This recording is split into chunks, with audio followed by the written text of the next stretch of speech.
இந்த நேரத்தில் நேற்று நாடாளுமன்றத்திலையும் மக்கள் மன்றத்திலையும் பெண்கள் இடஒதுக்கீட்டுக்கும் இந்த மசோதாவுக்கும் எந்த சம்பந்தமும் இல்லை. இது ஒரு தேசவிரோத சட்டம், இதை அனுமதிக்க மாட்டோம், இதை எல்லோரும் சேர்ந்து தோற்கடிப்போம் என தெளிவான உணர்வுகளை வெளிப்படுத்தின மக்களவை எதிர்க்கட்சி தலைவர் அன்பு சகோதரர் ராகுல் காந்தி அவர்களுக்கும், காங்கிரஸ் நாடாளுமன்ற கட்சித் தலைவர்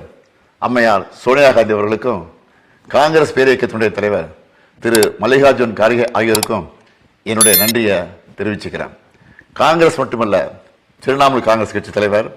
அருமை சகோதரி மமதா பானர்ஜி, உத்தரப்பிரதேசத்தின் ஒளிவிளக்கு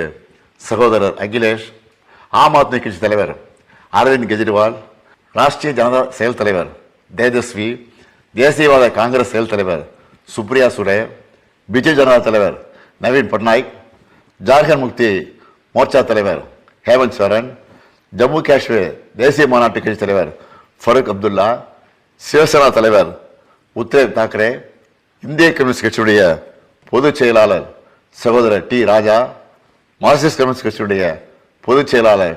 எம்ஏ பேபி, பிஆர்எஸ் கட்சி தலைவர் கே சந்திரசேகர ராவ், சிரோமணி அகாலி தள தலைவர் சுக்பீர் சிங் பாதல்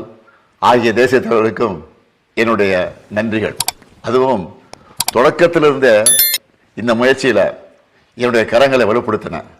நம்முடைய திராவிட உடன்பிறப்புகளான தோழர் பினராயி விஜயன், சகோதரர் ரேவந்த் ரெட்டி, மரியாதைக்குரிய சித்தராமையா,